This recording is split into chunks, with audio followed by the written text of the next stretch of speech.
Nothing makes you feel more alive when camping than going in a vault toilet. Hold your breath.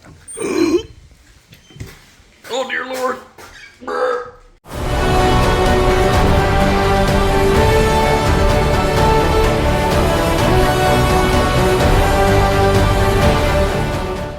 So we just pulled into Pinery Provincial Park, and I backed this in. If you look at the tire tracks, I backed this in one simple shot. This is why you need to watch my video on how to back a trailer into a campsite. It will help you. We pulled in over there, and that gives us a straight shot back into the site, and then just with a little bit of maneuvering, all in one go. Didn't even pull forward, not even once. In all honesty, it doesn't always go that easily, depends on the campsite, but you too can make it happen. Looking forward to camping here at Pinery. Addie, where are we? Hammock. Camping! Oh, in the hammock, that's right. And we're camping, yay! In our happy place. Look at your mucky face from your snacks. Are you excited to be camping? In our favorite... So for those of you that follow the channel and are thinking, oh, he's at Pinery again, the same old stuff, this is actually different for us. This is a boardwalk. Many of you have possibly done this. It goes from Dunes Area 1, which is back that way, to the beach. We normally just drive to the Dunes parking lot for the beach. We've never really done this before, but this is kind of cool. It's nice that they've done this. The dunes are a protected sort of natural environment. So they don't want people, trampling over them and causing damage. You do have to be careful with little kids because there are some, ridges between the boards that they could trip on. I don't know whether or not this would be wheelchair or stroller friendly, just because you might get caught in the divots. But the slopes aren't too terrible in terms of people with limited mobility. But this is literally 30 feet from our campsite, the entrance to this boardwalk. No sunset tonight though, too cloudy. And the water is probably only about 16 Celsius or 60 Fahrenheit, so feet only, folks. That wasn't too bad at all, and here we are. Even on a cloudy, dreary day like today, it's still beautiful.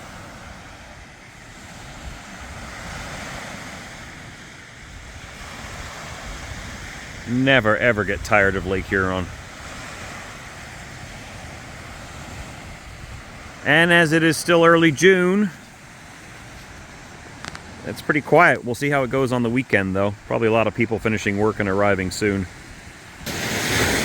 So I don't want to be disrespectful to the occasion that this was released for, but letting off balloons is a really stupid idea. I mean, it doesn't fly off into space, never to be found again. It bursts, and then it comes down as trash in a natural environment.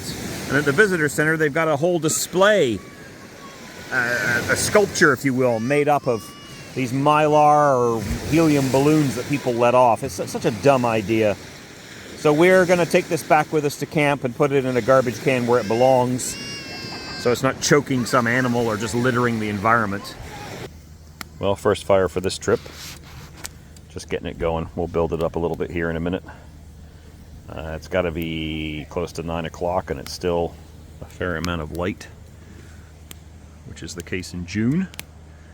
But pretty good first day. We did get a bit of a downpour here just a minute ago, but I think it's eased off now. Now we just keep our fingers crossed for good weather for the next couple of days.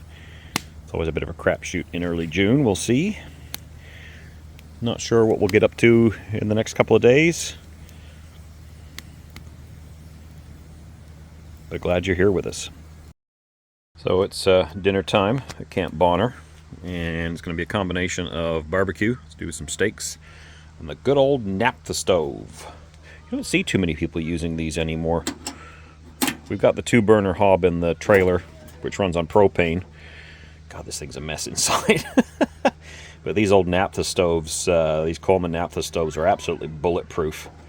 I'll have to look up exactly what Naptha is and put it at the bottom of the screen here, but it's almost like a jet fuel that goes in this pressure tank here. and then you pump it up, and it sprays a very, very, very fine mist through this tubing, through these fins, and as the fins get hotter and the fuel burns faster, you almost do get almost like a jet engine going. I mean, you can cook over the fire if you really want to be all traditional, but if we're going to do a meal like this where we've got barbecued meat over here, tonight we're going to do, I think it's Lipton Sidekicks, the honey garlic noodles, and we're going to boil up some vegetables. You know, nice June evening, albeit cool. I don't want to be standing in the trailer running the propane. So, let's cook on this, guys. So, anyway, tank's already got a little bit of naphtha in it. God, this thing's old and dirty. Gotta clean this up. But you know what? It still works like a charm. Trying to do this one-handed is a bit awkward. Ah, there we go. Get that down. The lighting lever up. Make sure that this burner is not open. We'll pump this sucker up and get it lit and start making dinner. Now these can be a little tricky to light. This sucker's kind of old and stubborn. I'm going to loosen up the lever here. There's a fair amount of naphtha in the tank. I think enough for tonight's cooking. I'm going to pump it up. You do get some odd looks from other campers walking by, especially if they're not used to seeing this kind of a stove. I oiled the leathers on the pump here to keep it going. But sometimes it takes a fair amount of pumping to get it up to pressure. Alright, start lighting this. Got the lighting lever up. Got a lighter in there. Bring the naphtha on. Might not have it pumped up enough yet. Alright, so I'll give it a little more fuel, not too much. You shouldn't normally have to do this, but on this older naphtha, I usually try to build up a little more pressure. Holding it with my other hand to stop it jumping all over the place.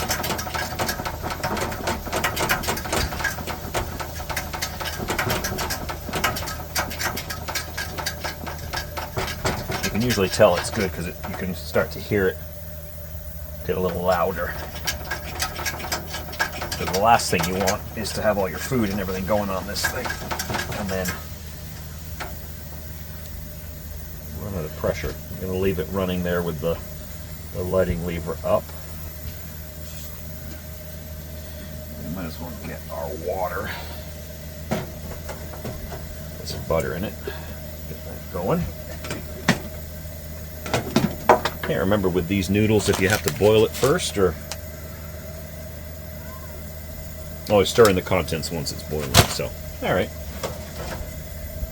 What we'll do is we'll let that run for a minute or two, or about a minute, and then we'll bring the lever down, and won't do the steak yet, obviously, because that won't take very long on the barbecue. I prefer my steak to be medium rare, so I don't want to overcook it, so maybe while that's all preparing, I'll get the broccoli all cleaned up and ready to go.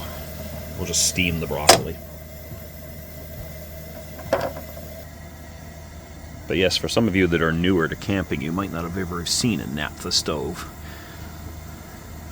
But it's running away.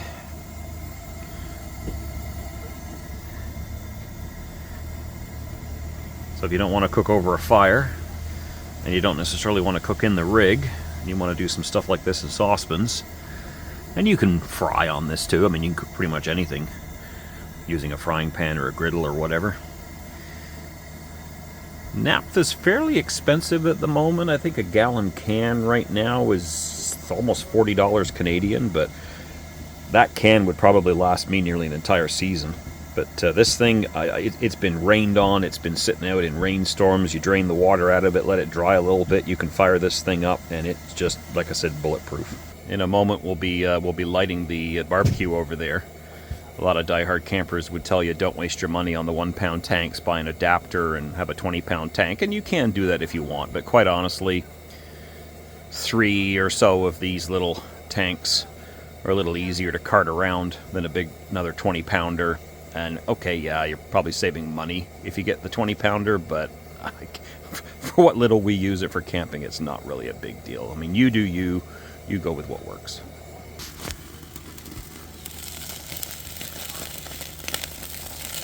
Delicious. Still got a ways to cook though. Not bad for a little simple camping meal when you're roughing it.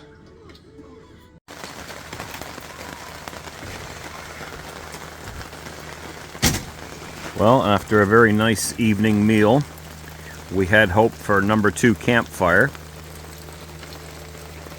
But as you can see, by Mother Nature, or I should say Mother Nature had other plans. The background noise is the kids watching a movie. We don't typically spend evenings staying in the trailer watching movies, but on a night like this, I don't know what else we could be doing.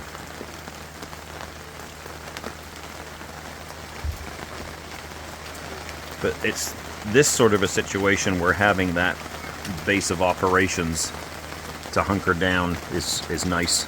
We've got the awning out. I've got it tilted so that the rain drains on that corner. There's not a breath of wind right now, but of course if the wind does pick up, you want to roll this in. You don't want to have the awning get ripped off. But right now, we're just taking it easy. Gave the kids some snacks, maybe play some card games or something later, watch a couple more movies. If it eases up a bit, might go for a walk later, maybe throw on a poncho. But I do not think we'll be having a fire tonight. But this is only evening number 2. We've got a 3rd night, so we're here all day tomorrow. So with any luck, we can have an even bigger fire tomorrow with all the wood we didn't use up today. I've said it on the channel before, I'll say it again, but a bad day camping is better than a good day at work. We'll see you in the morning. Well, good morning. It's the morning of day 3, our 2nd full day here at Pinery Provincial Park, and as you can see behind me, the weather has improved. Nice, beautiful, sunny morning. Today we're going to do maybe a little bit of fishing, probably hit up the visitor center, although it's, you know, the same thing always. The little kids love the visitor center here. We featured it on the channel previously. Might do a couple of trails and have one heck of a campfire. We did not manage to have a campfire at all yesterday due to the rain. But the big kids and I went for a walk. We threw on some ponchos and went for a walk in the rain. We actually went across the boardwalk you saw earlier and down to the beach, and it's actually kind of the rain had eased up at that point. It wasn't too bad. But yeah, most of the night was spent in the trailer watching movies, playing cards, hunkering down. Got a good night's sleep. Now we're going to make breakfast. It might rain a little bit later today, but we'll still have plenty of time for some activities, I think.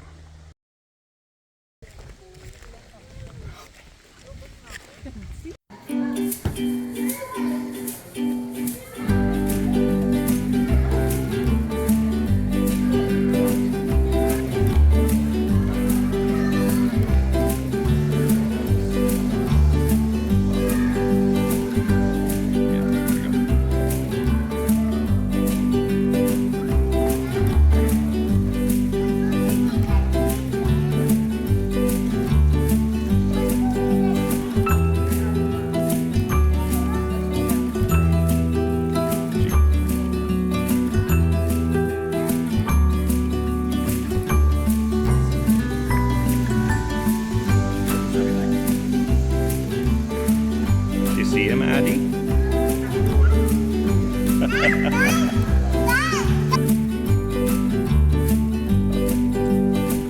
Probably just that really irritating.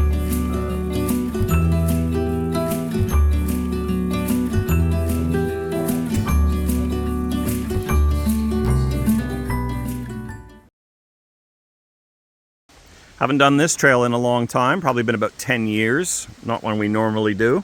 Supposed to be relatively flat, but yes, as the missus pointed out, lots of poison ivy. And one of the dead giveaways is not only that it's leaves of 3, but that you've got that stem separating the leaves. There's a lot of sumac. That is sumac. And see how the leaves are all conjoined. So we're talking to the naturalists up at the visitor center, and they confirmed that yes, something like that. That's sumac. Something like that. Well, that might not be poison ivy. It's hard to say, but stay away from it anyway.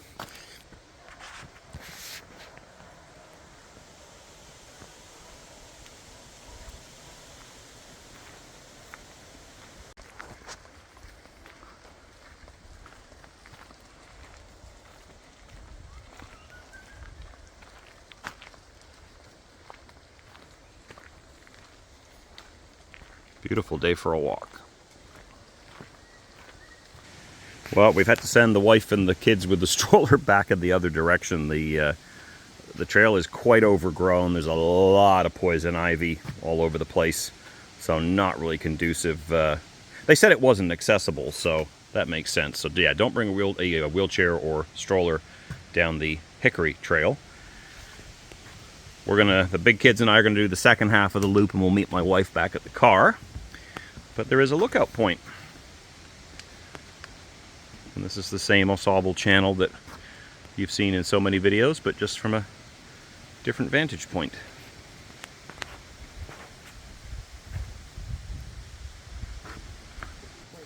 Oh yeah, you can see how narrow this is here. And there's so many different plants that look very much like poison ivy. Oh, this is boggy. All that rain we had. Watch where you step, kids. Oh, God.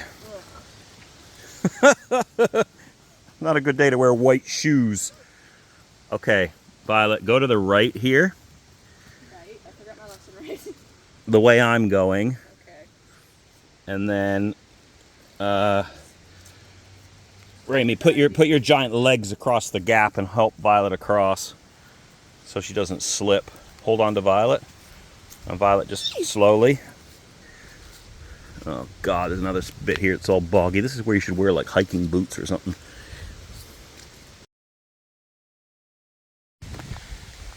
So this is the 12-kilometer loop that takes you to the day use areas and various trails. Very popular for cyclists. And spotted this, which I think is a relatively new addition.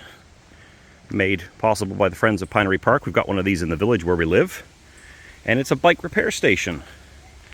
So you can pump up your tires, you can lift your bike up onto this frame to do some repairs. Hang it up on this side if you need to, adjustable height. And all kinds of different tools to fix your bicyclette. Which is very handy because if you're in here in the off season, something goes funky with your bike, it is a long way in either direction to get back. It's about 8 kilometers or so that way and probably another, I don't know. Actually, no, maybe not 8. Maybe 6 kilometers that way, 6 kilometers the other way. But I think that's pretty neat. And it's made possible by friends of Pinery Park. So that's why we always shop at the gift shop in the visitor center, because the money you spend there goes directly to these guys, which goes towards stuff like this. If you purchase food, gifts, and stuff at the Provincial Park store, that just goes back to the provincial parks.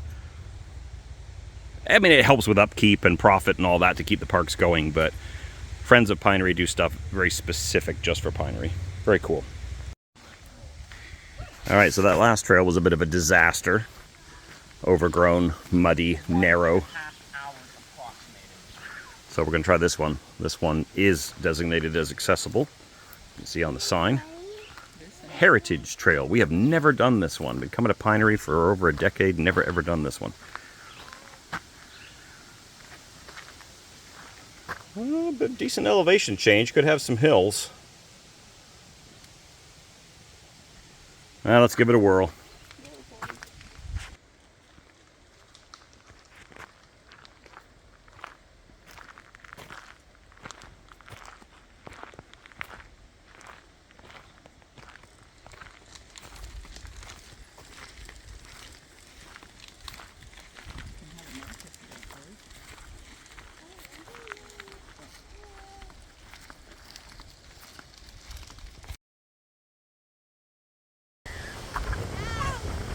So the weather's been unpredictable on this trip.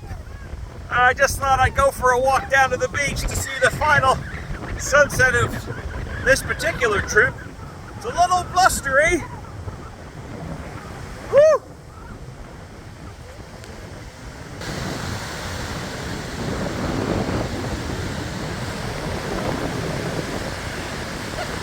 At least the sun's out.